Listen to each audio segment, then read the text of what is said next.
안녕하세요, 청취자 여러분. 팟캐스트 오다방입니다. 격조 높은 팟캐스트 오다방.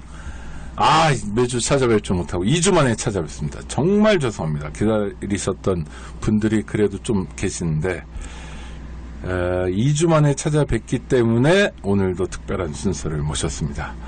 저 개인적으로도 상당히 오랫동안 뵙고 싶었던 분인데요. 광화문에 200만 명 중에 한 명으로 지나쳤을지 모르는데 실물로는 처음 뵙습니다. 그래서 저도 개인적으로 좀 떨리는 방송인데요. 오늘 특별한 출연자 소개해드리겠습니다. 소설가 안재성 작가 모셨습니다. 안녕하세요. 예, 반갑습니다. 네, 선생님. 정말 저는 파업이 몇 년도죠? 1989년도죠. 네, 그런 걸 읽어가지고 저희가 다 인생 망가지고 어떻게 살아야 될까 막 이런 거 고민하고 그랬는데 선생님 맞아요. 파업만이 아니라 굉장히 여러 가지 책들 쓰셨는데 요새는요 선생님 작업이요 인물 중심을 많이 작업을 하셔요? 뭐 특별한 까닭이 있으셔요? 제가 한 10여 년 전에 이렇게 이현상 남부군사령관 이현상이라든지 박헌영이라든지 이런 역사적인 인물들을 이렇게 썼었는데 그러고 나니까 그 독자분들이 많은 권위를 하는 게 이제 좀 유명하지 않은 남들이 모르는 이런 사람들을 좀 훌륭한 사람을 발굴해서 좀 써달라. 그러면서 그 뒤로 다 이렇게 계속 일반인들이 잘 모르는 분들을 이제 쓰게 됐죠. 그 역사를 그 인물을 쓰면은 그 시대가 다 나오기 때문에 따로 제가 얘기를 꾸며내지 않아도 아주 그 시대를 말할 수 있어서 참 저한테도 맞는 것 같고요. 그럼 방향을 그렇게 잡으신 거예요? 아니면 작업을 하다 보니까 이렇게? 그러니까 하다 보니까 그렇게 됐네요. 방향도 그렇게 좀 크게는 잡았죠. 그렇군요. 그러니까 알려지지 않은 이 사회를 위해서 몸바친 분들을 내가 발굴해서 역사 기록에 남겨야 되겠다는 마음이었죠. 이제 그게 한 10년가량 됐으니까 이제는 좀 다른 걸 좀 써보고도 싶은데 모르겠네요. 선생님은 전업 작가시죠? 그렇죠. 결례되는 질문을 처음부터 해서 죄송한데 전업 작가로 생활은 되시는 건가요? 책으로만 팔아서 돈을 되기는 어렵고요. 여러 가지 하죠. 강연도 다니고 어떻게 먹고 사는지 저도 모르겠어요. 하여튼 그동안은 어떻게든 먹고 사셨고. 어떻게든지 그러니까 파업을 쓰시거나 그럴 때는 파업은 많이 나갔죠. 그렇죠. 파업, 사랑의 조건 이때는 사랑이 많이 나갔었죠. 어느 정도는 나갔습니까? 그래도 제가 아는 것까지는 한 3만 권밖에 안 돼요. 그렇습니까? 30만이 아니고요. 출판사에서 제대로 인쇄 안 준 건 아니고요. 하여튼 엄청난 히트작이었던 것 같은데, 몇만 권만 팔려도, 우리 운동권은 다 아는 거죠. 그렇죠. 근데 일반인들이 아는 건 아니고요. 아니요, 일반적으로도 유명한 작가시죠. 오늘 선생님 모시게 된 건 최근작이 나왔습니다. 이게 정말 뜨끈뜨끈한 책인데요. 5.18 민주화운동 마지막 수배자 윤한봉. 그래서 이건 일부러 5.18에 맞춰서 내신 거죠? 출판사에서는 그렇게 빨리 낸 거겠지만, 저 개인적으로는, 이렇게, 윤한봉 선생을 한번 써드리려고 마음먹고 있다 쓰게 된 거죠. 그래서 오늘은 청취자 여러분 두 인물을 동시에 탐구할 텐데요. 지금 목소리를 듣고 계신 우리 안재성 작가님도 탐구하면서 윤한봉이란 분이 도대체 어떤 분인지 또 보려고 합니다. 특별히 5월 18일부터 5월 27일까지 열흘은 광주 학살 또 광주 항쟁 그리고 정부에서는 광주 민주화 운동이라고 부르는 현대사에서 가장 큰 사건 또 참혹한 사건에 대해서 기억하는 시기니까 아주 딱 좋은 시기인 것 같습니다. 첫 번째 궁금한 거는요. 왜 윤한봉 선생에 대해서 책을 쓰려고 마음을 먹으셨어요? 책에는 나옵니다만. 저는 사실은 살아생전에 윤한봉 선생을 한 번도 못 봤어요. 2007년에 돌아가셨는데 그런데 주변에서 많은 사람들한테 윤한봉 선생 그렇게 존경하는 아주 좋아하는 사랑하고 존경하는 친구들이 많이 있어가지고 굉장히 궁금했었죠. 누군가? 예. 그러면 돌아가시기 전에 한번 이렇게 만날 시도 같은 것도. 이게 윤한봉 선생이 광주에만 살으니까 네. 그 평생을 거기서 벗어나지 네, 않고 네. 미국 갔다 와서 네, 광주에 네. 계속 있어서 저는 아무래도 이제 수도권이니까 네. 일부러 뭐 찾아뵙기가 어렵더라고요. 아, 장례식 때 갔죠. 그러셨어요? 예. 장례식, 그러니까 전혀 인연이 없는데 장례식 때 가는 건 좀 이례적인 거 아닌가요? 글쎄요, 저는 저 주변에 있는 몇 사람이 네. 그렇게 술만 마시면은 한봉이 형님, 한봉이 형 네, 막 그러면서 네. 합수형 하면서 우는 것을 보고서 아주 뭔가 있구나 하는 생각을 했었어요. 투병할 때? 예, 투병할 때. 그렇게 안타까워하고 술만 먹으면 우는 친구들이 있어요. 어떤 친구입니까? 혹시 실명을 거론해도 됩니까? 뭐 백모라는 친구도 있고 네네. 최모라는 저 네. 작가도 있고. 예. 그래요? 그렇지만, 예를 들어서, 글쎄요, 무슨 이한열 장례식 이런 경우에는 예. 생전에 이한열을 모르지만 이한열의 죽음이 상징하는 게 너무 크고 무거우니까 예. 이제 우리 가게 되잖아요. 예. 근데 단순히 친구들이 그분에 대해서 깊은 인연 또 애정을 갖고 있다고 해서 장례도 광주에서 했을 했었죠. 텐데 와 거기까지 간 거는 보통 일은 아니네요. 뭔가 이쪽이가 끌리는 게 있었던 것 같습니다. 그러니까요. 그 전부터 이렇게 언뜻 들었던 이야기들이 네. 저가 하여튼 저하고 비슷한 점들이 많이 있었기도 하고. 윤한봉 선생하고 예. 안재성 작가님하고요. 예, 그러니까 뭐 못된 성격이라든지 별 말씀 다 하시네요. 말 직선적으로 너무해서 네. 사람 힘들게 하는 거라든지. 윤한봉 선생님도 약간 그런 과. 그런 과죠. 그러니까 좋아하는 사람 되게 좋아하고 싫어하는 사람도 있었던 거죠. 그렇죠. 꽤 있었나? 많았죠. 네, 많이 근데 있고. 저는 안 선생님 뭐 그런 건 잘 몰라서 안 선생님도 예. 이제 스스로 그런 면에서 비슷하다. 예. 기명기고 아니면 아니고 이런 그렇죠. 거군요. 기문기고 아니면 아니고 또 어떤 조금만큼이라도 유명세라든지 어떤 권력이라든지 네. 아니 뭐 하여튼 뭔가 자기한테 이익이 되는 거하고는 좀 무관하게 살았던 사람. 적어도 저는 그렇게 이렇게 많이 들었거든요. 네, 그래서 네, 네. 그래 나는 물론 이상한 자랑 같지만 네. 저도 뭐 그런 것에 관심 없이 살았으니까 그런 사람이라면 좀 왜냐하면 70년대 그 운동했던 지도자급이었던 분들이 그래도 다들 뭐 한 자리씩 하셨죠. 예, 정치적으로 네, 가거나 네. 중앙으로 올라와서 네. 광주에 있지 않고 네. 했는데 이분은 끝까지 거기서 뭐 박정희 그 기념관 반대 운동 네. 또 뭐 그리고 그때 죽은 김남재 선생이라든지 네. 그 열사들 광장직 때 죽었던 여러 사람들 그 기념 사업 네. 이런 것만 이렇게 했어요 계속. 그래서 참 그 괜찮이 꼭 뵙고 싶었긴 했죠. 네. 네. 지금도 이제 새 정부여서 많은 분들이 새 정부에 여러 자리에 갈 텐데 보니까 그렇더라고요. 네. 가만히 있는데 전화가 오는 경우는 별로 없고 자기가 먼저 전화 받을 준비들을 하시는 것 같아요. 그렇죠? 맞는 거죠? 그렇죠. 가만히 있는 사람을 찾아내고 뭐 상고 처리하고 이런 건 아닌 것 같아요. 그러면요, 저 같은 사람한테는 전화도 절대 안 오지만 네. 윤한봉 선생은 전화를 많이 왔었어요. 네, 네. 그래서 나중에 이제 취재하면서 좀 더 자세히 네. 알았지만 하여튼 민주당 쪽에서 특히 구체적인 자리를 놓고 그렇죠. 뭐 국회의원 출마 한번 하셔라 이런 거요. 그런 식으로 좀 네. 여러 자리를 할 수가 있었죠. 네, 그런데 네. 본인이 아주 철저하게 사양을 했죠. 저는 그것이 지금의 정부든 네. 과거의 민주정부든 어떤 면직원이라도 우리 쪽에서 좀 생각 있는 사람이 하는 게 좋다고 봐요. 네.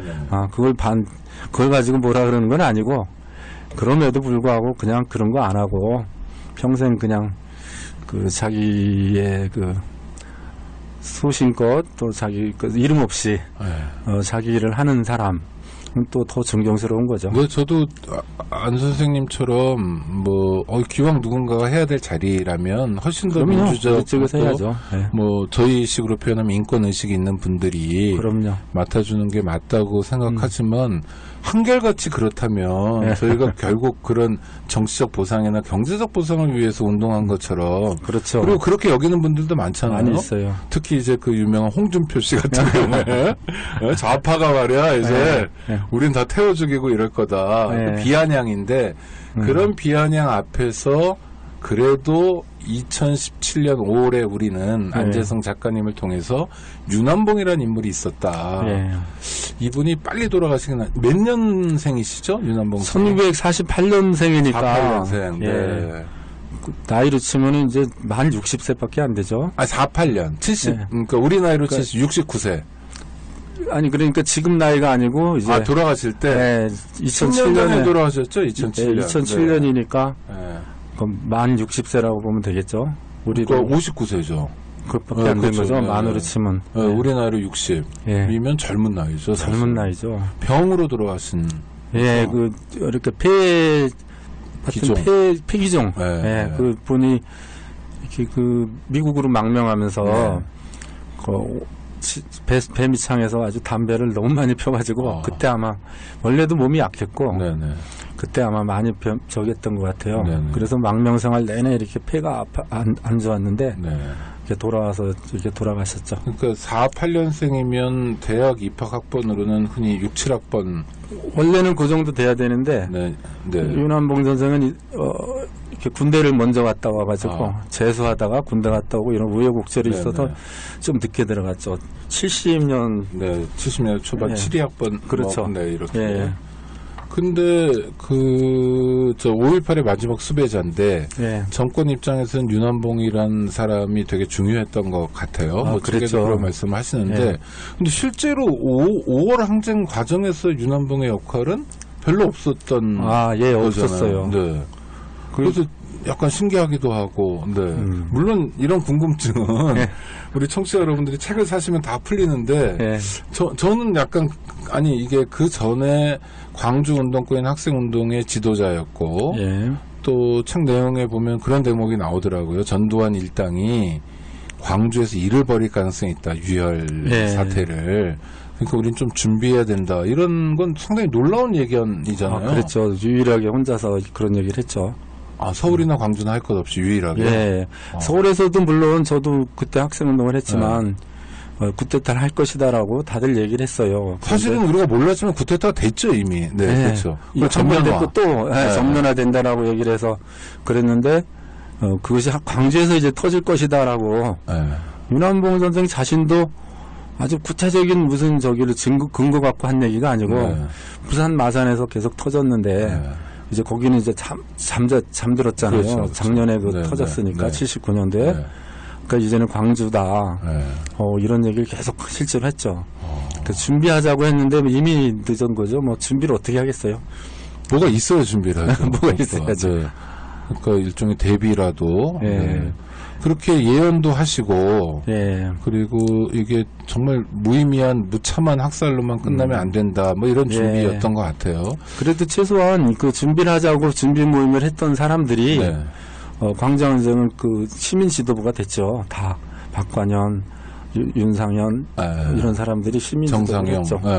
그러니까 그 윤한봉 선생은 5월 항쟁 기간에 광주 시내에서 별다른 활약은 못 하셨지만 들어가지 못했던 거죠. 들어가지 못하고 봉쇄에 걸리고 그랬지만 함께 있었던 후배들 윤한봉의 동생들이 항쟁 지도부를 이끌고 또 그중에 희생자도 나오고 그때 터지기 바로 직전에 같이 회의를 했던 우리 준비하자 어떻게 해보자라고 했던 뭐 박관현 그 윤상원 이런 분들이요. 그때 항쟁 지도부를 다 했죠. 근데 윤한봉 선생은 이렇게 어떻게 밖에 나오게 되는 바람에 가족들이 막 강제로 내보내는 바람에 다시 돌아가려고 길을 썼는데 못 돌아갔죠. 가족들이 강제로 내보내는 거는 당신이 잡히면 다 죽는다. 경찰이 막 찾으러 다니니까. 그래서 강제로 내보내서 다시 후배들이랑 모아가지고 다시 들어오려고 몇 차례 시도를 하다 실패를 했죠. 그러니까 실제로 그 도청에서 숨진 윤상원 열사, 전남대생, 그 다음에 지난번 5.18 기념식 때 문재인 대통령이 언급해서 여러 사람이 또 좀 가슴 아프게 그 이름을 들었던 박관현 열사, 그렇죠? 그건 항쟁 이후에 이제 교도소에서 단식하다 돌아가셨는데 그분들이 정말 민중들과 함께 항쟁 지도부를 구성했는데 그 위에 선배로서 근데 그게요 그 좌장 선배 형 역할이라는 게 그분들보다 나이가 많아서 일단 형이었던 건 맞는 것 같고. 그렇죠. 어떤 지도력 같은 걸 보여주셨었나요? 윤한봉 선생이? 있죠. 네. 뭐, 제가 그 현장을 직접 보지는 않았지만, 많은 분들의 이야기는 이 취재 과정에서 많이 들으셨을 거예요. 한 100명 넘게 취재를 했으니까요. 윤한봉 선생이 유별나게, 거기 광주에는 이렇게 운동권의 선배들이 많은데, 네. 그 중에서도 아주 헌신적인 모습으로, 어떠한 저기도 없이, 그러니까 이미 그때도 가방 하나만 들고, 그냥 거기다 치약시설 수건들은 빤스런닝구만 딱 들은 가방만 들고 매일 돌아다니면서 후배들 집, 선배들 집 다니면서 이제 거기서 조직도 하고 같이 얘기도 해서 결정도 하고 그러는 거죠. 그러니까 뭐라 그럴까? 그걸 똥가방이라고 불렀는데 왜 똥가방입니까? 그냥 사람들이 이렇게 불릴 때 더러워서 그런 게 아니고 그냥 조그마한 가방이다. 그래서 별거 없는 생필품 들은 가방만 들고 그 가방 안에 돈은 절대로 없는. 담배는 많이 있었대요. 그래서 후배들이 왜냐하면 담배 살 돈도 없으니까 돈만 생기면 집에서 이렇게 돈을 가져갔어요. 부잣집은 아니었지만 담배 사서 가서 담배 나눠줬다 그러대요. 그래서 그 가방 하나 들고 그러니까 1년 내내 회의하는 거잖아요. 그러면 이 집 가서 또 얘기하고 저 집 가서 얘기하고 자기 숙식이나 뭐 이런 거 전혀 신경 안 쓰고 그러면서 대단한 그 존경을 얻었던 것 같아요. 나이도 많았지만 자기를 내어주는 어떤 품성 같은 거. 그렇죠. 80년대 품성. 그런 얘기 많이 했네요. 품성. 품성이 있었던 거군요. 그럼요. 대단히 그분의 일생을 이렇게 보면은 뭐 어떤 이론가로서 뭐 대단한 이론을 내세웠다든가 아니면 무슨 민청년이라든지 이런 거대한 무슨 조직의 뭐 수장이었다든가 이래서가 아니라 그 본인의 삶으로서 사람들한테 영향을 줘요. 본인의 살아있는 생활하는 모습으로서 많은 사람을 감화시키고 평생을 그렇게 광주항쟁 그 지도부로 나서게 만드는 거죠.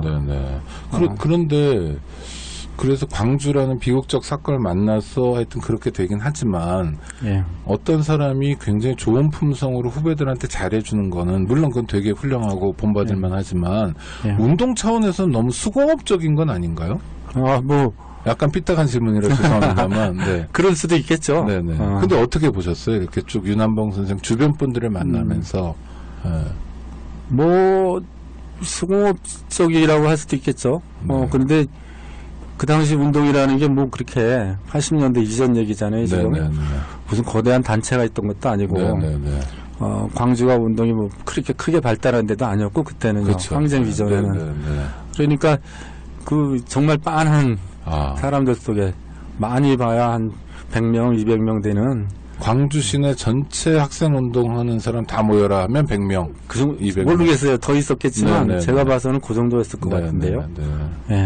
맞습니다. 그러니까 이 80년대 대학과 특히 80년대 광주와 또 70년대 광주, 70년대 대학이 완전히 질적으로 다르니까 다르죠. 5.18 이후에 질적으로 또 양적으로 완전히 폭발한 거고 했죠. 그전 70년대는 일종의 지금 얘기하는 동아리 수준이었으니까 다 형제고 다 가족이고 뭐 서로 빤스는 아니고 바꿔 입고 진짜로 바꿔 입고 다니더라고요. 임종석 의장님 이런 분들이 출연하기 훨씬 이전에 맞죠. 임종석 대통령 비서실장이 전대회 의장한 게 89년이니까 이미 그 10년 엄청나게 많고 전혀 다른 세계 분위기가 다르고 또 뭐 임종석 무슨 집회 나갔다 그러면 뭐 의장님 나오신다고 난리치고 난리쳤죠. 뭐 수만 명이 모이니까 근데 이때는 정말 70년대 말이라는 것은 너무너무 살벌한 시기죠. 그러니까 수공업적이라고 여쭤본 게 당연히 그럴 수밖에 없는 주객관적 조건이 있었던 거고. 그러니까 모여서 뭘 한다는 것이 이 책에 여러 번 나오지만 뭐 바닷가에 한번 놀러 가려고 그래도 잡아가지고 그렇게 막 하룻밤 가둬놓고 두들겨 패고 그러죠. 그러니까 모이는 것도 대단히 힘들고 1대1로 이렇게 수공업적으로 다니면서 교육하고 그리고 데모하려고 튀면은 바로 또 다 잡히고.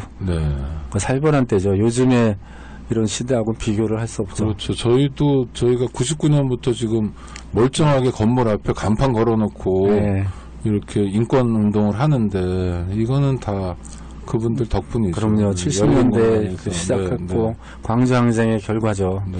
그때 70년대는 뭐 교회 다니시는 분들 아니면 그러니까 목사님, 신부님 정도 아니면 뭐 아무것도 못하던 그렇죠. 시절이었죠. 인권회가 아니라 인권 단체가 만약에 있다 그러면 교회나 천주교에 가야 할 수 있었죠. NCC 인권위원회가 있었고요. 정의구현사재단이 있었고 밖에는 절대 못 놓쳐. 네, 그게 74년부터 있었죠.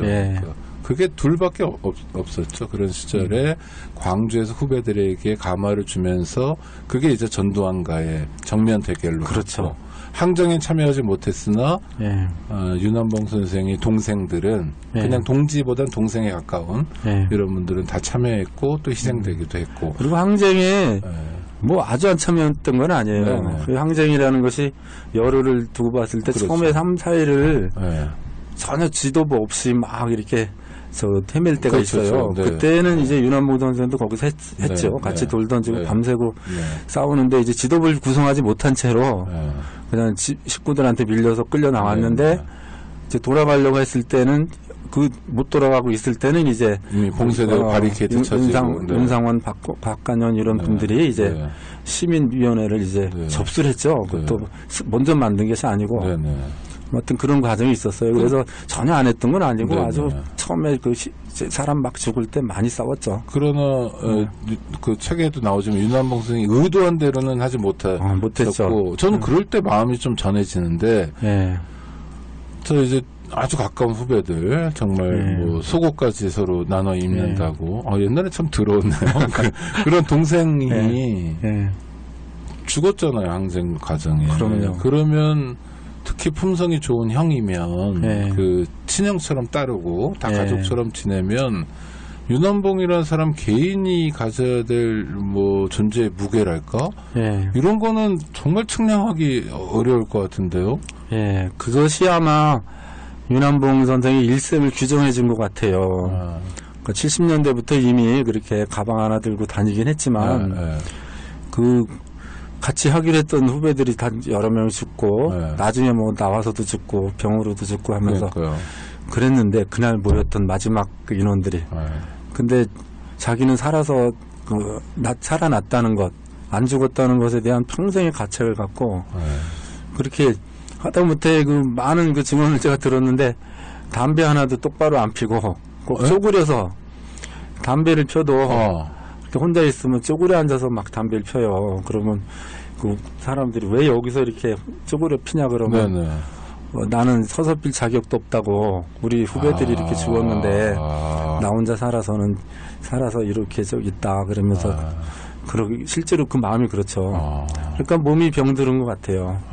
그게 그 윤한봉 선생 일생을 규정한 것 같고 그런 게 있으니까 또 좀 운동하는 사람들이 이렇게 잘못한다. 철저하지 못하다. 그러면 철저하지 못하다 그러면 또 막 야단을 치는 거죠. 그런 것들이 있으니까 또 하여튼 호불호가 갈리겠고. 그 야단 칠 때 정말 운동에 대해서 진지하거나 그러면 저 양반이 뜻하는 바가 뭐다. 그래서 캐치해가지고 뭐 같이 또 사람 변화니까 모든 사람으로는 스스로 변화하고 운동한다. 이게 운동의 기본이니까 이런 사람도 있지만 당장 야단 맞는 게 싫은 사람은 또 멀어지기도 하고 그렇게 되더라고요.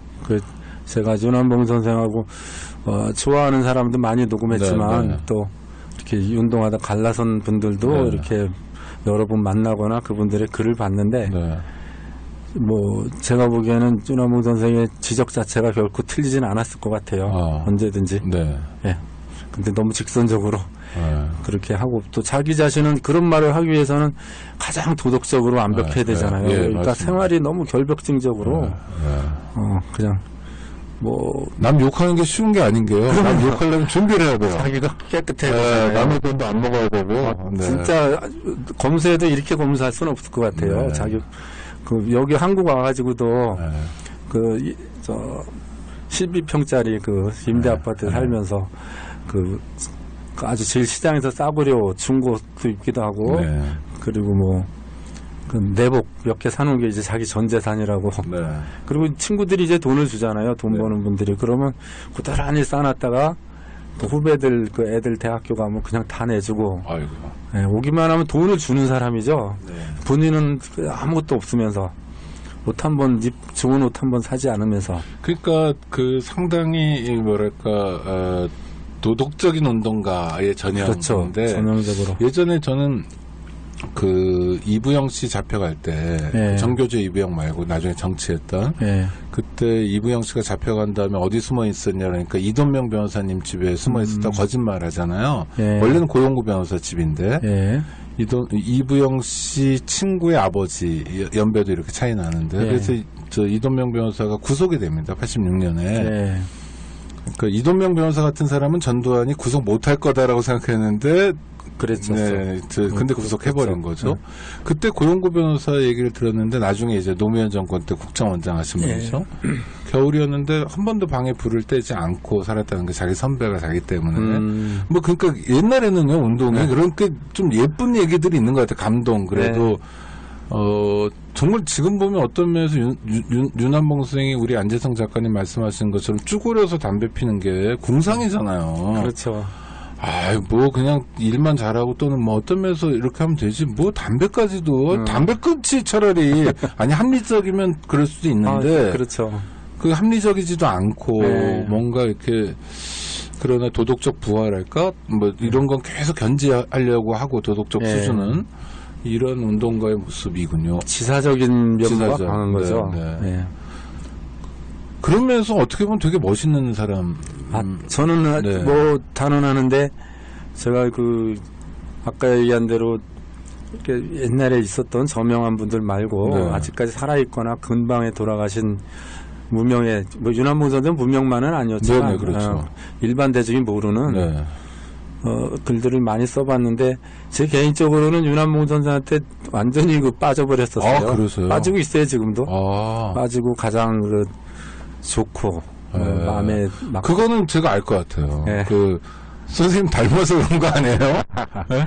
아니 그러니까 이상형 뭐 남자 보고 여자를 골라라 그러면 다 자기 닮은 여성 자기 얼굴의 여성형 뭐 이렇게 고른다는 거 아닙니까? 실험적으로도 자기를 사랑하는 DNA가 있어서 그런 것 같아요. 저는 그전엔 취재하기 전엔 자세히는 몰랐는데 취재하면서 보니까 저도 그 대학교를 축산과를 들어갔는데 고등학교 때 뭐 연애는 아니지만 그 제가 잘 아는 친구 여자친구가 이렇게 소아마비를 앓고 있었거든요. 그래서 그 내가 축산과 들어가서 목장하면서 너랑 결혼해서 살게라고 얘기한 적이 있었어요. 그러다가 79년도에 그렇게 YH 사건이라는 게 있었는데 그거 보고 갑자기 막 그전에도 정치인을 모르진 않았지만 전혀 관심이 없는 문학소년이었는데 YH 사건은 시민당사에서 YH 여공들이 들어가서 농성하다가 김경숙 열사가 떨어져 죽은 아주 끔찍한 그래서 사건이었어요. 그때 그냥 갑자기 그때서부터 완전히 혼자서 돌아버렸어요. 그걸 언론에서 보시고요? 신문에서 읽고? 어쩌다 그때 텔레비에 한 5분 정도 잠깐 나왔는데 아니 그때는 여공이라 그랬죠. 그렇죠. 그 어린 여공을 저렇게 죽이냐. 심각한 사태고, 그리고 그게 제1야당 당사에서 농성하는데, 그때 김영삼 씨 멋있었어요. 막, 절규했잖아요. 이 박정희 나쁜 놈 이러면서. 그래서 제가 그 방송을 어쩌다 아침에 보고서, 시민당사를 쫓아갔어요, 혼자서. 그 옛날 마포에 있었습니다. 마포에, 노란 거. 그 시민들이 엄청 나와 있겠다. 이건 있을 수가 없는 일이니까. 그렇죠. 이진전 시민이니까. 그래서 막 갔어요. 그랬더니, 시민은 한 명도 없고, 정경이 한 1000명쯤 있는데, 거기서 어떻게 혼자서 할 수도 없고, 뭐라고 할 수도 없고, 겁이 나서 고개 숙이고 이렇게 나오면서, 제가 그 결심을 했죠. 다시는 평생 이렇게 비겁한 일은 안 하겠다고. 하여튼 그런 경험이 있었어요.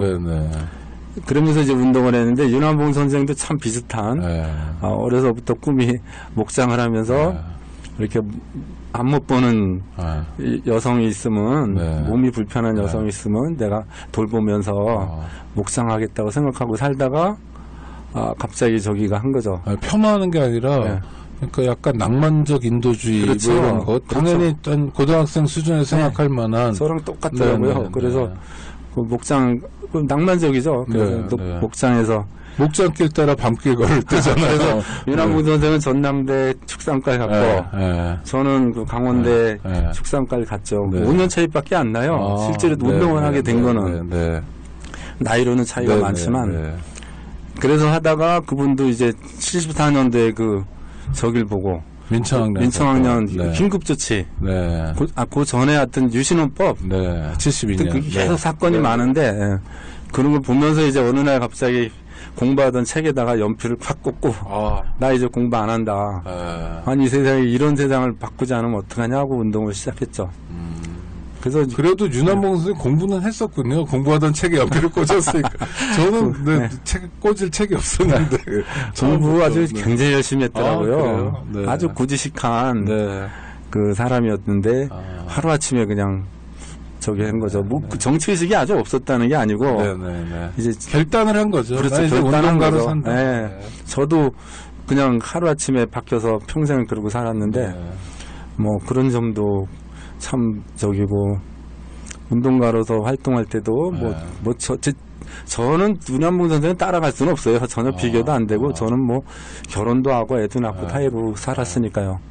근데 윤한봉 다 그러고 사는 거잖아요. 근데 윤한봉은 결혼도 안 하고 너무 죄책감, 죄의식이 컸던 것 같아요. 그러니까 이제 항쟁 때 48년생이니까 32살이잖아요. 그렇죠. 사실 학생운동가라고 하기엔 너무 늙었고, 그러니까 학생운동 선배 그룹. 선배죠. 그룹도 아닌 하여튼 선배로 있는 거 좌장 같은 역할이고. 근데 항쟁이 나고, 항쟁의 결과는 우리가 알듯이 참담하게 짝이 없었죠. 뭐, 정말 무서운 학살이었고.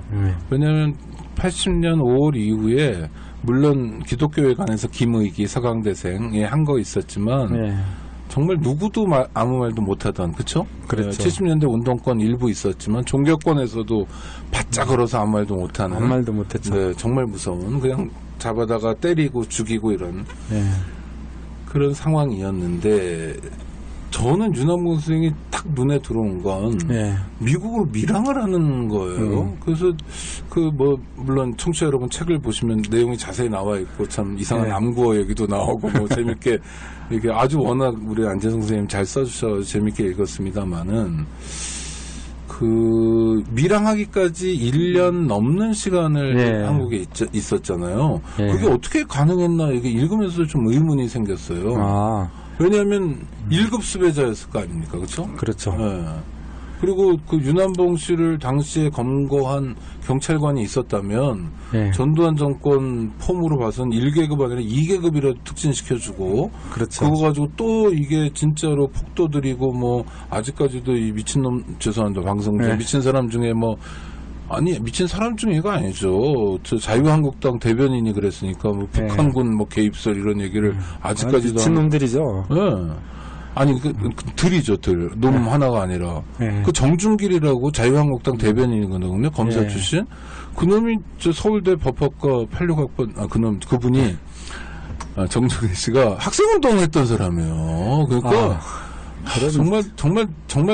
정말 끔찍한 거예요. 그러니까. 그때 학생운동을 했던 게 이제 윤한봉식 학생운동이 아니라 그때 학생운동의 파이도 커지고 그러니까 그때 봤던 권력지향 지금의 권력지향 같아요. 제가 약간 제대로 본 건가요? 아주 정확하게 보신 거죠. 80년대 이후에 운동이 커지면서 이렇게 수많은 근데 단지 권력을 정치를 좋아하거나 그런 사람들이 단지 이쪽에 섰던 거죠. 그러니까 야당 쪽에 섰던 것 뿐이지. 그래서 거기서 되다가 좀 안 되면 여당으로 가고 아주 쉽게 아주 쉽게 가고 또 뭐 거기 있다가 또 이쪽으로 오기도 하고 뭐 그렇게 한 거고 적어도 윤한봉 선생이나 5.18 그때까지는 전혀 그런 상황이 아니었죠. 그때 윤한봉 선생이 이제 그 1호로 제일 중요한 사람으로 수배가 됐어요. 그러니까 4명. 그 사람 중에 위에 소위 좌장 같은 사람이고 그 걔들이 맨날 그림 그리잖아요. 조직도. 그렇죠, 그럴 조직도. 때 보면 앞에 놓고 그 위에는 김일성 정도 놓고 그런 거잖아요. 그러기에 좋은 사람이었고 사실은 그게 팩트였죠. 약간. 그러니까 항쟁을 막 조직하고 이런 건 아니었지만 그 앞서 그런 모임을 통해서 지도자였고 확실하고 후배들도 인정하고. 근데 어떻게 1년 3개월이었나요? 밀항할 때까지 얼마 동안? 한 1년 이상 1년 3개월 정도. 그거 어떻게 가능하죠? 그러니까 서울로 일단 와서 네. 이 양반이 생긴 게 정말 뭐 농부를 폄하하면 안 되죠. 농부들이 사실 더 얼굴이 근사한데 이 아주 조그맣고 얼굴이 새카맣고 키는 좀 큰 편인데 작지 않은데 그래서 검문을 아무리 해도 안 걸려요. 한번 검문을 아예 안 하더라고요. 경찰이. 그러니까 왜 안 하는 촌스러워서. 경찰도 안경도 쓰고 좀 운동과 같게 막 네. 인텔리겐차 이런 거 있죠. 그런 게 아니라 너무 촌스러워서 이제 아는 경찰만 잡으러 다니는 거죠. 사진 가지고. 그래서 그냥 척 보면 네. 그냥 저게 윤한봉이라고 생각하지 않는 그런 몽따주라는 거죠. 그렇죠. 네. 뭐 저도 그 윤한봉 선생은 이제 4인조고 저는 네. 260명 정도가 또 수배됐었어요. 네, 그 네. 밑으로 이제 네.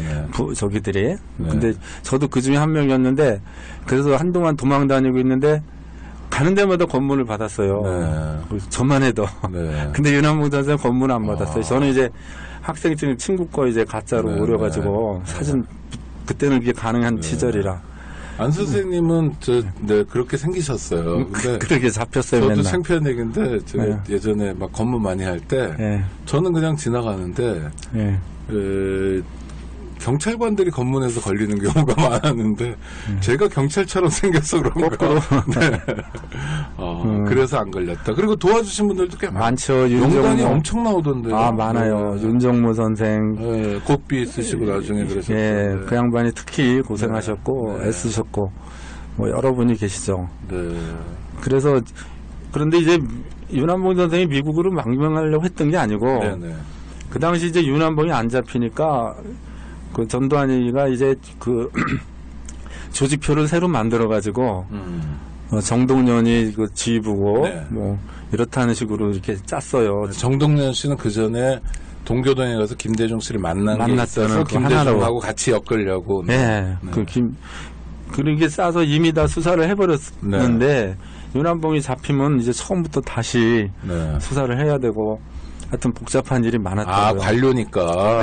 네. 이미 다 조서 써놨는데. 네. 그러니까 후배 그 조서라는 게 그냥 앉아서 쓰는 게 아니잖아요. 물론 그때는 뭐 때려가면서 다 병들었죠. 뭐 그러면서 저 같은 사람까지도 막 병이 심하게 났으니까. 그러니까 그 광주 사람을 다시 한번 다 뒤집어 놓게 생겼으니까 후배들이랑 이제 그 광주의 그 선배들이랑 신부님들 이런 분들이 힘을 합쳐가지고 나가라고 거의 강제로 내보냈죠. 네가 한국에 있다가 잡히면 너 하나 박살나는 건 물론이고 광주가 다시 그렇죠. 그때 80년에 겪은 걸 또 다시 겪어야 되는데 그럼 뭐 여러 사람 목숨이 왔다 갔다 할 수 있으니까 근데 본인은 안 나가려고 그랬겠네요. 안 나가려고 그랬죠. 그래서 그 여러 번 저기를 하다가 이제 결심을 했죠. 그래서 어떤 차원이었냐면 옛날 우리 독립운동 하듯이 이 사건을 해외에 알리자. 광주항쟁 알리는 일을 내가 하겠다.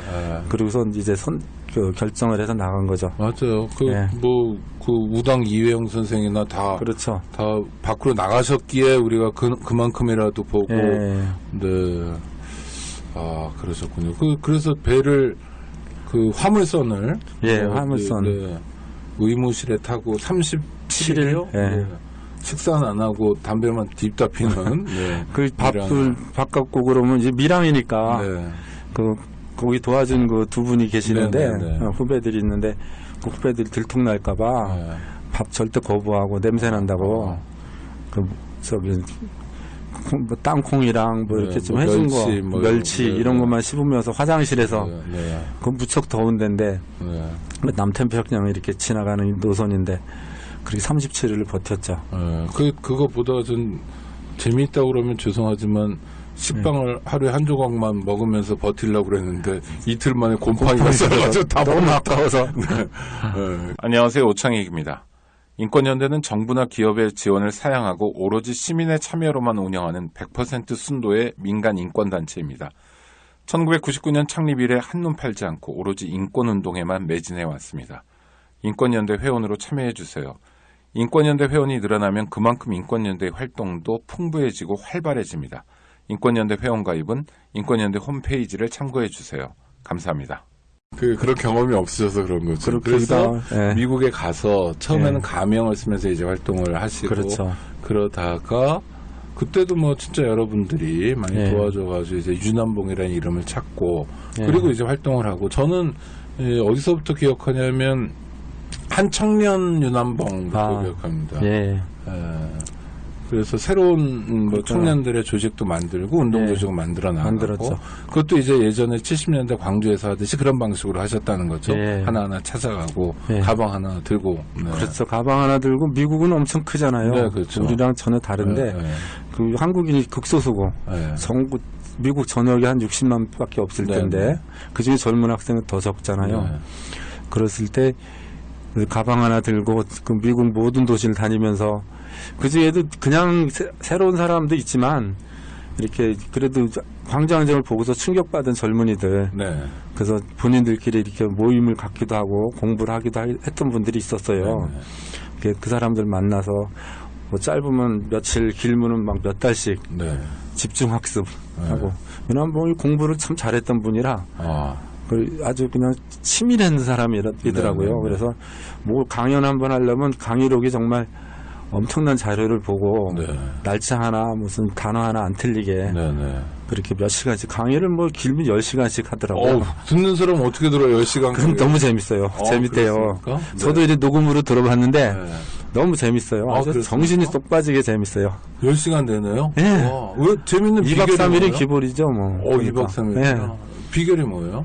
그러니까 유남봉의 그 강연은 이렇게 자료는 굉장히 정확한 사람인데 사실관계는 정확하지만 말은 그 구수한 전라도 사투리. 생긴 대로? 생긴 대로 완전 촌사람이죠. 그리고 전라도 욕이 또 얼마나 재밌어요. 뭐 욕도 섞어가면서 비유도 해가면서 아주 너무 재밌더라고요. 21세기에는 안 맞는 캐릭터에서 잘못하면 혼납니다. 요새 욕 잘못하면. 그렇죠? 왜 욕이라는 게 다 여성 비하도 많고 심지어 여성 혐오도 있고 그런데 뭐 사람은 다 그 시대에서 그때는 그렇게 통했죠. 맞게 사는 거니까요. 자기 시대에서 무슨 다산 정약용이 페미니스트는 아니니까요. 그렇죠. 그렇게 구수하게 미국 가서도 굉장히 치열하게 산 거네요. 대단히 치열하죠. 그 넓은 미국 땅에서 사는 건 진짜 꽁초 피워서 살고요. 그 주차장에서 꽁초 주워가지고 꽁초 주워 피고 돈 안 쓰려고. 혹시 의문은 들어요. 담배를 끊지 하는 생각 드는데. 담배에 대한 이거 에피소드도 많아요. 보니까. 그 밀항하는데 그렇게 음식 냄새 난다고. 음식 갖고 오지 말라고 걸린다고 그래놓고서는 담배를 하루에 2갑씩 피우면은 담배 냄새는 훨씬 지독하죠. 그러니까 선원들이 전부 이상하다고 막 난리치는데도 그걸 죽어도 못 끊더라고요. 미국 가서도 돈이 없어서가 아니고 돈이 좀씩은 항상 있는데 자기 개인을 위한 돈을 안 쓰는 거죠. 빵 한 번 안 사 먹더라고요. 그러니까 헤비스모커인데 담배는 안 필 수는 없고. 그렇죠. 물론 사피기도 하지만. 나 자신을 위해서. 사피기도 하지만, 그거 아끼려고 좋은 공짜 있으면 공짜 주워 피고, 빵 한 번 자기 돈 안 쓰고, 이렇게 어쨌든 해먹고. 그러니까 어떤 면에서는 사실은 자기 학대이기도 하네요. 그런 측면도 있었어요. 저는 도저히 그런 건 흉내 못 내겠더라고요. 아니, 이렇게까지는 저는 도저히 못하겠어요. 아니, 저는 유남봉 선생의 마음이 이해되는 게, 예를 들면, 80년 5월 30일 김희기 열사의 마음이 그거잖아요. 그렇죠. 뭐 투신이고, 광주의 진실을 알리기 위해서 목숨을 내던진 분들이 문재인 대통령 얘기한 4명만 있는 게 아니고 정말 굉장히 많았고. 그럼요. 80년 내내 구호는 거의 동일했잖아요. 광주 학살 진상규명하고, 책임자 학살 원형 처벌하고, 이런 거였으니까, 그게 사실은 지금 결례를 하려고 드리는 말씀은 아니지만 광주 이후에 일종의 그 운동권 전반에 자기 학대 문화 이런 게 있었죠. 맞습니다. 그 책에 보니까 청바지도 안 입고 다니셨다고. 청바지도. 저도 유남봉 선생 영향인지 저 한 3년 됐어요. 청바지 입은 지. 입으니까 저도 얼마 안 됐어요. 네? 청바지 입은 지. 선생님도요? 오늘은 이제 다른 흔히 얘기한 기지바지라고. 장례식 있어서 기지바지 입었는데. 청바지도 저의 거의 콜라만 마셔도 굉장히 막 죄책감이 드는 문화였잖아요. 커피 먹고 그러면 커피도 아메리카 시키면 괜히 죄책감 들고. 그런데 뭐 우리 아이 가장 전형적인 모습이었다. 미국 그렇죠.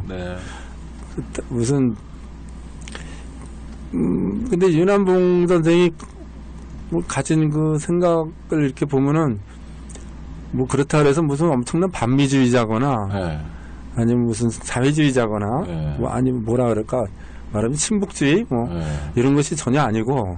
근데 한 청년 하면 느낌이 약간 그렇게 보이죠. 내 민족이고 민족은 곧 뭐 자주는 곧 북한하고 좀 가깝거나 최소 우호적인. 그래서 오해인가요? 그래서 상당히 많은 오해를 받았죠.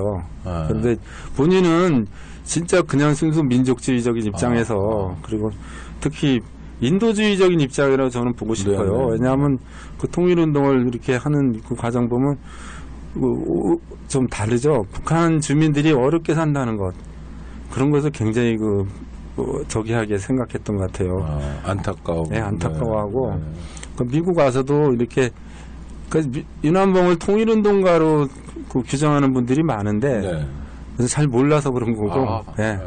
윤한봉 자신도 그렇게 난 통일운동가가 아니고. 그럼 뭡니까? 어떤 굳이 규정하자 그러면 민족 뭐 그걸 뭐 표현이 그렇죠. 민중운동가, 민족과 민중을 생각하는 그냥 민주주의자라고. 거기다 뭘 규정을 붙일 게 아니다고. 근데 제가 봐서도 윤한봉 선생은 어떤 뭐 통일운동가다, 노동운동가다, 인권운동가다 이렇게 규정을 지을 사람이 아닌 것 같아요. 하나의 우리 사회에서 어렵고 문제가 되는 모든 것을 그냥 해결하려고 노력했던 기본적으로 사람. 휴머니스트. 그렇죠. 휴머니스트죠. 굳이 얘기한다면 진보적 휴머니스트 뭐 그렇죠. 이렇게 얘기할 수 있는 거네요. 그래서 미국에서 그 한 청년을 조직하고 이런 건데 그거는 뭐 조직을 많이 하셨던 건가요? 잘 되고 뭐 이랬던 건가요? 한 청년이 상당히 뭐 우리나라 역사 해외운동 역사상 아주 기념비적인 사건이라고 저는 봐요. 거의 도선 안창호 이후 처음인가요? 아니 안창호 선생은 어마어마했잖아요, 사실 그때 그렇죠? 그렇죠. 그때 일제 시대 때 얘기하자면 그렇고, 그때 윤한봉 때가 아주 한 청년이 인원은 한 300명 정도밖에 안 되지만 전체 회원이 그 회원이 전 미국 전역에 딸려 있었고 그리고 그때 만든 4개 단체들이 지금도 운영되고 있어요. 그러니까 몇 년이에요? 83년도부터 뭐 늦어도 5년 이때 만들어진 단체인데 그럼 30년 넘은 거죠. 우리 역사에 그렇게 30년 이상 같은 이름으로 계속 활동하는 단체들이 없잖아요. 그리고 그 회원이 300명이라는 게 저희 단체 회원도 뭐 하여튼 몇천 명 되는데 그런 거하고는 다른 개념이잖아요. 그렇죠. 그러니까 지금으로 얘기하면 활동가가 300명이 넘다 이런 거죠. 정예 회원. 시험까지 봤더라고요. 시험을 봐요? 뭘 봐요? 시험을요? 와. 그렇게 시험 봐서 이렇게 뭐 미리 답을 가르쳐 주기도 하고. 아니 그러니까 뭘 봅니까? 무슨 흥사단 입단 문답 이런 것처럼 하는 건가요? 그때 그 당시에 뭐 시사 문제나 민족에 관한 문제들이었겠죠. 전두환이 얼마나 나쁜 놈이냐 이런 거.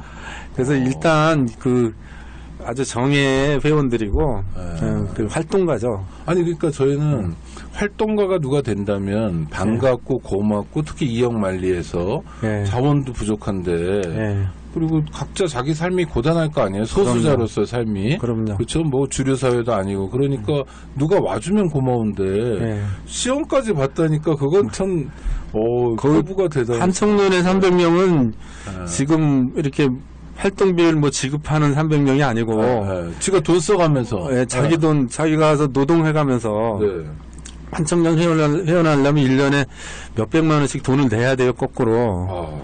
그래서 노가다 해서 가지고 벌어오기도 하고 뭐 물건 팔기도 하고 그래서 자체적으로 운영했던 거죠. 그러니까 스스로 돈 벌면서 번 돈을 또 내서 하고 매일 데모하러 다니고 아주 한 청년 회원들의 어떤 헌신성이라는 것은 대단해요. 제가 미국 가서 한 50분을 만나봤었는데 어떤 품성이죠. 애초에 그런 사람을 뽑았고 회원하다가 나간 사람도 굉장히 많거든요. 그렇겠죠. 근데 아주 완전히 그렇게 헌신적이고 이타적인 사람들을 막 남겨놓은 거죠. 근데 한국에서 운동을 하면, 물론 운동할 때 그런 보상을 바라진 않았던 사람들이겠지만, 나중에 그래도 보상도 되고요. 됐죠, 한국에서는. 뭐 배지도 달든지, 뭐 공기업이라도 보내준다든지, 뭐 이런 느낌이라도 있는데, 재외동포 운동은 뭐 보상이 없잖아요. 지금도 그쵸? 없죠. 지금 뭐 이제는 그 단체들이 좀 안정이 돼서 미국에는 이게 단체들을 정부에서 돈을 지원도 해주고 그러더라고요. 그렇게 돼서 이제 뭐 월급도 받기도 하고 하죠. 근데 나머지 회원들은 뭐 여전히 뭐 가서 만나본 분들이 직업도 굉장히 다양해요. 변호사도 있고 나중에 이제 변호사를 한 거죠. 변호사도 있고 뭐 노동하는 사람, 노동하는 분, 장사하는 분 참 다양하대요. 그냥 아주 단순하게 시키면 그냥 애국심의 힘이었네요. 그렇죠. 그렇게 미국에서 활동하시다가 들어오시죠, 한국에요. 93년에. 93년. 네, 잠깐 들어오셨다가 이제 영주 귀국을 하시는데 이렇게 여쭤보면 결릴지 모르겠는데 왜 들어오시죠? 그러니까 미국에서 나름 일가를 이루신 거잖아요, 그렇죠? 그리고 93년이 문민정부이긴 하지만 군부 독재는 종식됐지만 이게 3당 합당을 통한 거기도 하고 뭐 하여튼 그래서 들어오시는 마음은 어떤 거셨어요, 윤한봉 선생이요? 그러니까 윤한봉 개인의 윤한봉 선생 글을 보면은 또는 얘기를 보면은 어느 정도 한 청년 되고 나서는 계속 들어오고 싶었죠. 그냥 처음 나갈 때부터도 마음은 항상 거기에 있었으니까 그냥 거기서 할 수 없으니까 해야 된다는 것이지 마음은 항상 오고 싶었는데 중간에도 그래서 오려고도 시도도 했었는데 잘 안 됐거든요. 여건이 아예 없으니까. 근데 그래서 김영삼 대통령 들어섰을 때 그때 70년대 선배운동가들은 이거야말로 제가 결례로 마음대로 그냥 판단해 보건데 많은 분들이 이부영 씨도 그랬고 뭐 많은 분들이 이제 민주화가 됐다. 그러니까 3당 합당 자체가 좀 문제는 있지만 어쨌든 김영삼이 이제 대통령 그리고 되니까 93년에 느낌이 좋았어요. 뭐 하나회 척결하고 그렇죠. 약간 뭐 수정부 들어서 YS가 노태우 손잡을 때랑 좀 다르네. 뭐 하네. 이인모 노인 송환하고 이런 거 봤을 때는 많이 했잖아요. 약간 감격적이었죠. 윤한봉도 본인이 신청한 게 아니고 김영삼 대통령이 기자회견에서 갑자기 윤한봉 같은 사람도 귀국 돌아올 수 있도록 하겠다라고 발표를 해버렸어요. 그래서 그날 대통령이 엊그제만 해도 학살자였는데 그 대통령이. 그러니까 아니 이제 김영삼이 되고 나서 그러니까 엊그제 그 직전 사람이 학살자잖아요. 노태우니까. 그래서 같은 편이었잖아요. 그런데 그런 발표를 하면서 갑자기 알게 된 거죠. 그래서 와보자 하고 왔다가 이제 아주 돌아오게 된 거죠. 그러니까 대통령이 언급했으니까 안전 문제는 없었네요. 그렇죠. 그때 이제 여권, 이제 임시 여권을 발행해주고 뭐 이 정부에서 다 하더라고요. 그거는 YS 정권도 5.18에 대한 부채가 좀 있었던 거네요. 나중에 보면 뭐 송도일 선생이나 들어오는 과정에서 고초를 겪은 분들도 좀 있죠. 근데 그런 분들이 이제 북한하고 관련된 부분들이고 이렇게 민주화 계통에는 다 해줬죠. 근데 김영삼이 이제 5.18 운동을 국가적으로 만들어줬잖아요. 국가 기념일로 만들었고 전두환 노태우 감옥도 보내고. 그럼요, 감옥도 보내고. 큰일 했습니다. 그러니까 우리 이 내부에서 운동했던 사람들은 뭐 3당 합당으로 만든 오용이다고 주장하고 실제로 그런 점이 있지만 그냥 객관적으로 한 일만 봐서는 상당히 민주화가 많이 진행됐죠. 지난 일이지만 김대중 씨가 정권을 잡았으면 그렇게 과감하게 전두환 노태우 감옥에 보냈을까? 그건 완전 100% 정치보복이어서 그러니까 YS가 좀 역사 발전을 절묘하게 제때 잘한 것 같다. 당신은 기분 나빴지만 그런 생각도 결과적으로 드는데 그래서 93년에 귀국하시고 이제 광주 사람 윤한봉으로 다시 사는 거 아닙니까? 그렇죠. 광주에서만 계속. 그거 어떻게 지냈어요, 윤한봉 선생은? 이제 귀국해가지고 주로 이제 아까 얘기했듯이 귀국해서 얼마 있다 문제 생긴 게 또 김대중 대통령 되고 나서 김대중 대통령이 되자마자 뭐 박정희 기념관을 짓겠다, 뭐 허용하겠다겠지만 국가에서 지원하겠다라든지 또 이런저런 일들이 있었어요. 그런 데 대한 막 반대 운동도 그러니까 하고. 한청년에서 열심히 운동하던 민주화운동가 윤한봉이 예. 93년 이후에는 사실 들어온 건 하나의 큰 뉴스였는데 예. 그런 운동가의 면모하고는 좀 다르지 않았나요? 그렇죠. 와서 주로 이제 기념 사업들을 주로 한 것 같으네요. 네, 보니까 네. 같은 회가 아니라 주로 했죠. 그러니까 그래서 그때 죽은 동지들, 후배들.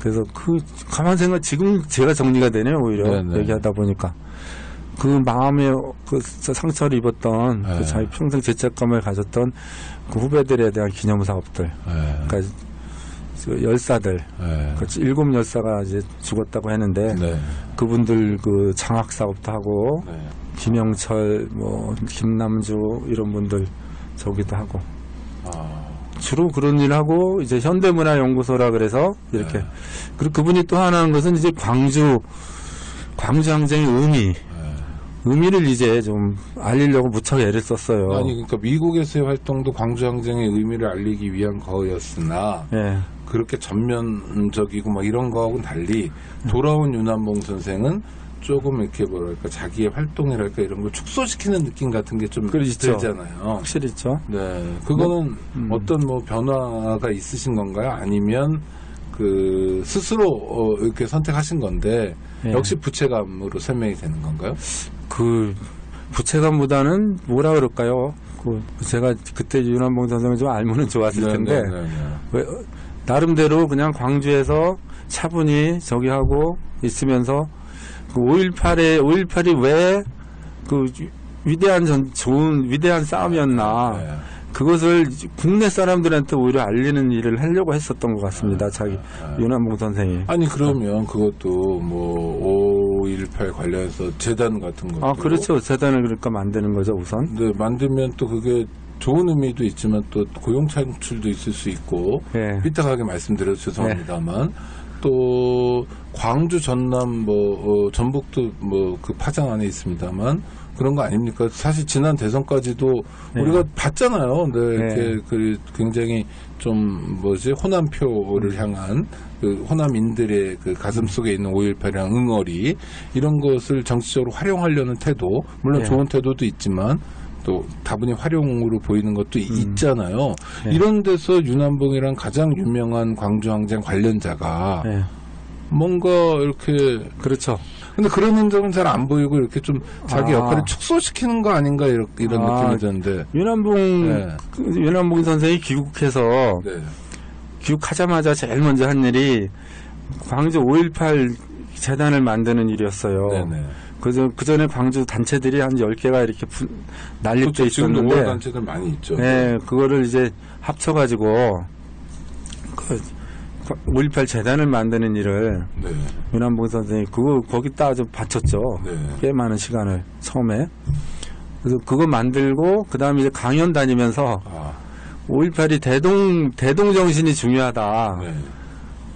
대부분 우리도 그렇게 애들 얘기들 흔히 하지만 뭐 광주는 원래 뭐 호남 원래 저항의 땅이다라느니 아니면 광주가 아주 굉장히 광주 사람들의 그 투쟁 과정에서 어떤 서남의 무슨 지고지선의 모습이었다라든지 이런 식으로만 약간 그렇게 묘사하는 경향도 있었죠. 많이 됐었죠. 그런데 윤한봉 선생은 이제 다니면서 그런 측면도 있지만 이제 저기다 대동정신 광주항쟁 그 자체만을 얘기하는 게 아니고 우리 모든 그 사람들한테 서로 상대방을 이해하고 하나가 되고 뭐 이런 대단히 좀 철학적인 명제죠. 그분이 글을 잘 못 써가지고 윤한봉 선생은 말은 엄청 잘하는데 그걸 글로다 이렇게 제대로 남겨놓지 않았어요. 근데 다니면서 어디서나 대동정신 그때 우리 광주에서 힘합쳤던 그 대동정신으로 민주화 투쟁을 하자 계속 하자. 그때 93년도에 와보니까 이제 광주항쟁이 국가 그게 되면서 제도화되면서 많은 사람들이 정치권 진출하고 또 단체들끼리 막 서로 싸우고 이걸 보니까 너무 충격을 받았죠. 보상도 되게 보상되면서 뭐 1차, 2차 막 돈 받고 이러니까 거기에 매이지 말고 윤한봉 선생님 보상 안 받으셨나요? 나중에 죽고 나서 받았죠. 그거 안 받은 거죠. 자기 의지가 본인은 안 받은 거죠. 자기 의지가 아니라 죽은 다음엔 가족들이 한 거니까. 그래서 그럼 보상을 거부한 거네요. 그러니까 안 하겠다 나는. 난 이런 거로 바꾸지 않겠다 이런 태도였네요. 아니 5.18 예. 보상을 받은 게 문제가 아니라 예. 안 받으려고 굳이 그랬던 분들 저도 기억나는 분들이 몇 분 있는데 지금도 아마 좀 있을 거예요. 있습니다. 예. 근데 굳이 윤한봉 선생도 살아남은 것만 해도 내가 지금 그런데 뭐 이런 예. 분들 그럼요. 네. 거부했고 네. 나중에 이제 돌아가시면서 네. 뭐 하여튼 와서 무슨 정치에 저기 한다든지 이런 건 절대 하지 그러니까 않았어요. 폼런은 네. 그 93년부터 돌아가시는 2007년까지 저도 뭐 그 내내 저도 뭐 활동을 하고 있었는데 직업으로요. 근데 윤한봉 선생님 뭐 누군지도 알고 뭐 하는지도 대충 알고 그랬는데 굳이 강주 가서 만날 분은 아닌 것 같기도 하고 아니 영향력이나 네. 뭐나 그리고 또 이게 한국은 서울과 기타잖아요. 그러니까 네. 서울에서 뭘 하시는 것도 아니고 알지. 그 자기의 상징이나 이런 걸 동원해 가지고 무슨 뭐 더 큰 영향력을 가지려고 하는 것 같지도 않는 정말 죄송한데 약간 시골 영감 같은 느낌을 늘 가지고 있어서 네. 왜 그럴까? 그게 우선은 열사들에 대한 그거는 네. 그거는 저기 알아야죠. 우선 건강이 굉장히 안 좋았죠. 건강도. 그러니까 네. 건강 때문에 안 했던 것만은 아니지만 네네네. 건강이 안 좋으니까 굉장히 힘들었어요. 아니 욕심 많은 분들은요 오늘 내일 하셔도 끝까지 그래. 마이크 잡고 네. 네. 그런데 그래서 현대문화연구소라고 조그맣게 네네. 사랑방 만들어서 네네. 그 내려가서 이제 그때 민주노동당 네. 처음 만들면 이제 후원회 만들어서 네. 그 돈 대주고 네. 아주 그 정치적 야심이라든지 뭐 자기의 그 유명도를 뭐 어떻게 팔아서 뭘 하는 일은 전혀 안 했죠. 그냥 뭐 현대문화연구소라고 만들어가지고 서울에서 손님들 오면 밥 사주고 네. 그렇게 그냥 그러니까 뭐 너무 일찍 가시긴 했는데 내내 생긴 건 촌스럽게 생겼지만 선비도 촌스러운 선비 있겠죠. 선비처럼 사신 네. 거잖아요. 하여튼 저는 그래서 안쌤하고 얘기 얼마 안 나눴는데 벌써 시간이 꽤 지났는데 저는 궁금한 게 네. 왜 윤한봉인지 그러니까 지금 돌아가신 지도 이제 10년 됐고 네. 개인적으로 뭐 만나서 좋고 뭐 품성이 좋고 이건 좋은데 그냥 사실 윤한봉이라는 이름만 어렴풋이 들었던 사람이나 훨씬 더 중요한 사람은 윤한봉을 전혀 모르는 사람들 있죠. 젊은 세대는 뭐 모를 텐데 그 사람들이 왜 윤한봉을 이 책을 통해서 만났으면 하고 이걸 쓰셨는지 그 진짜 궁금하네요. 예. 이 인물을 통해서 우리가 배울 게 뭔가. 그 저는 네. 윤한봉을 이제 그 취재하기 시작하면서 윤한봉을 알았던 많은 사람들이 호지민 같은 사람이다. 뭐 사회주의자면 호지민이라기는 의미보다는 그렇게 존경받는 아저씨, 네네. 간디 같은 사람이다. 아이고. 그 뭐 살아있는 예수다 이런 얘기를 해가지고 너무 오버 아닌가요? 실제로 그러면 오바라고 저는 생각했죠. 당연히 이게 무슨 소리야 이 도대체 막 그러고서 취재를 하면서 내용을 보니까 그래 맞다 이런 생각이 들었어요. 그러니까 무슨 아까도 얘기했듯이면 어떤 무슨 대단한 이론이나 무슨 조직이나 권력을 가지고 어떤 사회를 이렇게 좌지우지하는 게 아니고 인간의 본원의 그 선한 의지, 본원의 그 정의에 대한 집념, 그 옳은 일에 대한 자견신, 이런 그 인간만이 가진 그 고유한 그 저기를 선의 의지를 실천한 사람 평생 어떠한 자기 욕심이나 자기 그런 거 없이 그냥 모든 걸 바친 사람. 그러니까 그러고 보니까 진짜 간디나 예수 같은 그런 사람이 되더라고요. 뭐 예수가 무슨 엄청난 사회과학적 이론을 발표한 게 아니잖아요. 가문이 빵빵하거나 뭐 요즘 말로 스펙이 좋거나 이런 게 아니죠. 그렇죠. 간디가 무슨 위대한 사상을 발표한 게 아니죠. 서로 사랑하라는 거죠. 예수나 간디나. 저기도 마찬가지로 정말 타인을 내 몸처럼 대동정신 그리고 다른 사람의 고통을 내 고통으로 느끼면서 다른 사람을 도와주며 살아야 된다 이것이었죠. 그것이 이제 정치 문제가 됐었던 건데 그 당시는 워낙 심한 시절이라 어마어마한 높은 성취가 아니라 어쩌면 그게 제일 어려울 수도 있겠다는 생각은 들지만 사실 마음먹기에 따라서는 누구나 제2, 제3의 윤한봉이 될 수 있고 그럼요. 누구나 우리 사회가 좀 더 좋은 의미에서 풍요로워지는데 예. 기여할 수 있다는 걸 윤한봉이라는 사람이 60년 생을 통해서 보여주고 있다. 보여줬죠. 네. 저는 아주 처음에는 황당했는데 그 수많은 취재를 하면서 그분의 그 여러 가지 활동을 보고 나니까 그래 진짜 한국의 예술로구나 이런 생각이 들었습니다. 그렇죠. 네. 그래 이런 자세로 네. 윤한봉이 완벽하지 않아도 되니까 네. 그 마음으로 타인을 위해서 이렇게 살아간다면 정말 세상이 얼마나 좋아지겠나. 그리고 그런 점들을 좀 지금의 젊은이들이 특히 네. 좀 봤으면 좋겠다 이런 생각이 들었죠. 근데 뭐 그런 분들이 갈수록 많은 것 같진 않아서 네. 사실 운동을 하면서 이렇게 쭉 보면 더 고무받고 막 기쁘고 이런 거보다는 도대체 쟤는 뭐니 뭐 이런 거 투성이고 물론 저를 보는 누군가도 그렇게 생각할지 모르겠지만 그래서 진짜 도대체 우리에게 남은 것이 뭔가 그나마 운동은 지금 역사상 최약체가 됐잖아요. 시민사회 그렇죠. 전반이 뭐 너무 허무맹랑할 정도로 이런 상황에서 모든 걸 걸려고 했던 그러나 뭐 정말 세련되고 이런 거하고는 다른 이미지의 윤한봉이라는 운동 지도자가 있었고 그런 운동 지도자를 우리 안재성 선생님이 소환하신 거네요. 10년 만에. 네.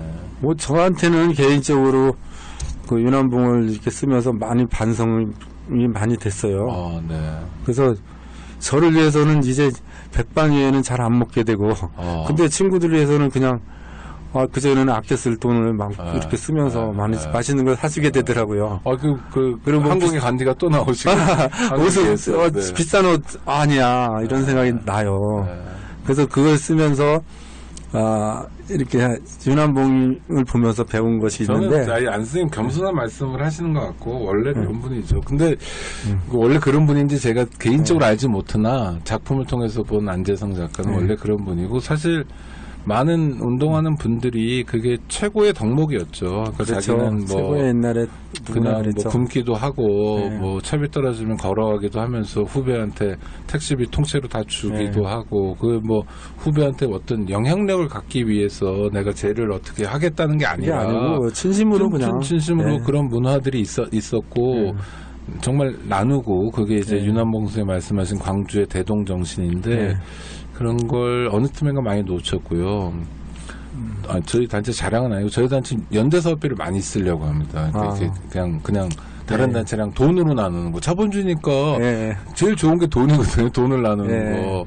힘들 때도 있고 그런데 하여튼 제2, 제3의 윤한봉들이 나와야 되고 방식은 좀 다르고 좀 더 세련되고 뭐 여러 가지가 부문에 있겠지만 그 정신이 좀 계승되고 살아났으면 좋겠어요. 그런 정신들이. 그러기 위해서는 일단 우리 청취자 여러분들께 맨날 숙제만 드려서 죄송한데 창비에서 나왔습니다. 윤한봉 평전입니다. 그냥 책 제목이 윤한봉. 5.18 민주화운동 마지막 수배자 윤한봉 안재성 작가님이 쓰셨는데요. 그냥 윤한봉으로 검색하면 나오니까 책들 사시고 읽으셔서 정말 뭐 저도 책이 있는 내내 이 양반 왜 이렇게 이러냐 뭐 쭈그려앉아서 담배 피고 이러냐 했는데 또 우리 안 작가님이 잘 설명을 해주셔서 맞아 나도 동생들이 그렇게 죽고 동생도 죽을 때 내가 뭐 아무것도 못하고 그러면 그럼요. 난 담배 필 자격도 없는 놈이지 이런 그리고 순간적으로 그런 생각 술 먹다가 드는 게 아니라 이 양반 일생을 그걸 지키려고 막 노력하고 뭐 안쓰럽게 이랬는데 궁상스러울지 몰라도 전 그런 정신을 좀 배워야 되는 것 같고 살아남은 자의 책무랄까 이런 거 보여주신 거 정말 그 안재성 작가님 덕분에 좋은 사람을 또 만나게 돼서 감사하고요. 청취자 여러분들께 한 말씀 더 드리면 그 책 사실 때 요새는 검색 시스템이 너무 훌륭해가지고 안재성 선생님이 만났으면 좋겠다고 얘기한 또 다른 분들이 있습니다. 아까 얘기하신 뭐 저 박헌영도 있었고 뭐 또 이재유도 있었고 경성 트로이카 그렇죠. 뭐 이런 것도 좀 찾아서 같이 읽어보시면 참 이 거친 세상을 살면서 나는 어때야 될까를 생각해보는 좋은 기회가 될 거고요. 특별히 하나 더 말씀드리면 이 후속 세대들한테 선물해 주시면 좋겠다고 생각합니다. 그랬으면 참 좋겠어요. 그래서 우리가 지금 뭐 문재인 정부 잘 나가고 있고 우리가 자랑스러운 성취도 있고 그렇지만 불과 엊그제까지 공주님 모시고 산 찌질한 사람들이었는데 그래도 우리가 과거에 인간답게 살려고 인간다운 풍모를 간직하려고 노력했던 좀 구체적인 흔적들을 보여주신 거니까 저는 독자의 한 사람으로서 정말 감사드리고요. 이렇게 뵙게 돼서 또 감사하고요. 아유, 만나서 반갑습니다. 팬클럽 회원이 연예인 만난 것 같은 기분인데 아주 감사합니다. 우리 저 청취자들하고 또 뭐 마지막으로 한 말씀 주신다면 그 사람이 그 사람으로 태어나서 이 사회에서 하여튼 인생 동안 뭔가를 하고 죽게 되는데 그 중에서 이렇게 사회를 변혁시키기 위한 운동을 하는 사람도 많이 있죠. 네네. 그 중에 그런 사람들 중에서도 또 뭐 정치적 이론으로 잘하는 사람도 있고 경제 이론으로 하는 사람도 있고 조직하는 사람도 있고 굉장히 다양한 자기 분야를 갖고 있는데 이 윤한봉은 그 모든 것을 꿰뚫는 근본적인 정신 어떤 마음으로 이 인간 사회를 어떤 마음으로 살아가야 될 것이고 어떻게 바꿔야 될까 하는 그 근본을 가지고 있는 네가 왜 운동하냐? 우리는 왜 모였냐? 어떻게 할 것이냐? 어떻게 내 마음 자세를 어떻게 갖고서 살아갈 것인가 하는 것을 가르쳐주는 아주 근본적인 점을 지적하고 있다고 봐요. 윤한봉 선생은. 다른 많은 제가 쓴 분들은 또 어떤 노선을 얘기하고 뭐 방법을 얘기하고 하지만 이분은 근본적인 것이기 때문에 특히 젊은 세대들이 한 번쯤은 꼭 읽어봤으면. 저는 청취자 여러분들 중에서 학교에 계신 선생님들한테 권하고 싶습니다. 그렇죠. 3월 달에는 애들이 예뻐 보였다가 5월 달쯤 가면 왼수로 베이는 게 당연한 얘기잖아요. 그러니까 그때 사실 윤한봉식 질문이 있어야 되잖아요. 내가 왜 선생을 하는가. 그렇죠. 이게 단순히 밥벌인가. 그렇지 않다고 내가 고백하기 위한 근거가 뭐냐. 이럴 때 윤한봉 평전이라고 부르면 맞죠, 장르로는? 네, 평전이죠. 윤한봉. 이런 책을 찾아서 읽으시면 도움 될 것 같고요. 선생님, 정말 감사합니다. 예, 반갑습니다. 청취자 여러분, 감사합니다. 예, 수고하셨습니다. 네, 고맙습니다. 안녕하세요. 장발장은행의 대표를 맡고 있는 홍세화입니다. 200만원, 300만원 벌금을 내지 못해 감옥에 갇히는 분이 매년 4만 명이 넘습니다. 장발장은행은 이분들에게 무이자 무담보로 대출을 해주고 있습니다. 장발장은행을 후원해 주시기 바랍니다. 실로 모든 게 엉망으로 치닫는 듯한 세상입니다마는 스스로 아름다워지는 데에 겸연쩍어 하지 않기를 바랍니다. 고맙습니다.